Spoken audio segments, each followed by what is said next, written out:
Sniper trade of the day, May 5th, 2026. This is Intel on 10-minute charts.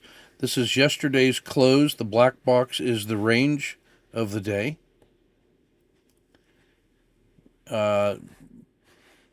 Point one is the closing VWAP. 2 was the high of the day. 3 is the last 30 minutes. We use that for reference. 4 is the gap outside of the range yesterday. It takes off like a scalded ape. So we hold our nose and buy it at 5 with the standard risk box.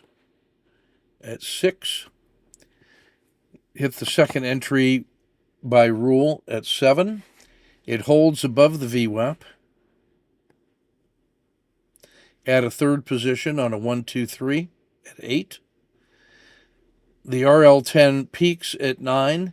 We get a 1, 2 exit at 10 above the VWAP, and we lock in about 5R. And the rest of the day kind of drones sideways at the new price discovery, and we notice that it closed back by the VWAP, so it came back and converged at the VWAP, and that's the sniper trade of the day.